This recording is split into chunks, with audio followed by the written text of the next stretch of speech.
എന്തിനാടാ വിളിക്കണേ? എന്താടാ പറയാനൊരു മടി? ഋതിക മാഡമാണോ? അതെ സാർ. പിന്നെന്താടാ നീ ഫോൺ എടുക്കാത്തത്?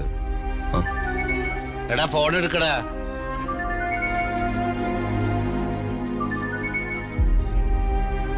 Hello Ritika madam. രാജു എവിടെയാ? ഞാൻ വീട്ടില് മാഡം. അച്ഛനോട് പറഞ്ഞതൊക്കെ രാജു കേട്ടതല്ലേ? എന്തിനാ മാഡം പിന്നെ അതൊക്കെ ഓർത്തിരിക്കുന്ന? ഞാൻ പറഞ്ഞില്ലേ മാഡം, സാർ അപ്പോഴത്തെ ദേഷ്യത്തിൽ അത് പറഞ്ഞു പോയതാ. മാഡം അത് മറന്നേക്ക്. പെട്ടെന്നുള്ള ദേഷ്യത്തില് അച്ഛനത് പറഞ്ഞതല്ല. ഇതൊക്കെ അച്ഛന്റെ മനസ്സിലുള്ളതാ. ദേഷ്യം വന്നപ്പോ അതൊക്കെ പുറത്തു വന്നു. എന്റെ മനസ്സ് കീറി മുറിയുന്ന വാക്കുകളല്ലേ രാജു അച്ഛൻ പറഞ്ഞത്? എനിക്ക് അമ്മയില്ല.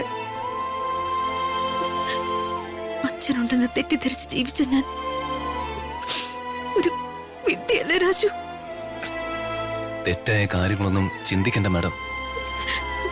അല്ല, ശരിക്കും ഞാൻ ആരാ രാജു?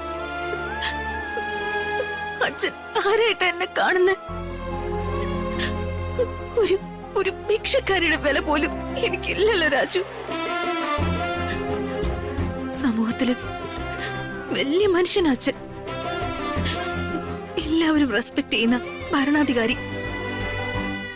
അച്ഛനൊരു വോട്ടർക്ക് കൊടുക്കുന്ന പരിഗണനയെങ്കിലും എനിക്ക് തന്നൂടെ രാജു? അങ്ങനെയൊന്നും ഇല്ല മാഡം. വെറുതെ വർമ്മ സാറിനെ തെറ്റിദ്ധരിക്കണ്ട. എനിക്കറിയാം എല്ലാവരും വർമ്മ സാറിന്റെ ഭാഗത്താ. വർമ്മ സാറാ ശരി, ഞാൻ totally wrong.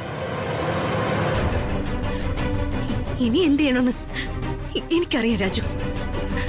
Hello madam. Madam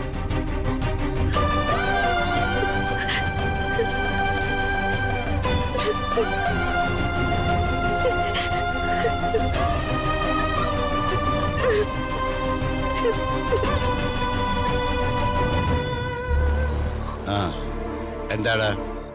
എന്താ മാഡായിട്ടൊരു പ്രശ്നം? ഞാനായിട്ടൊരു പ്രശ്നമില്ല സാർ. പിന്നെന്താ കാര്യം? നിങ്ങൾ തമ്മിൽ സംസാരിക്കുന്നത് ഞാൻ കേട്ടു.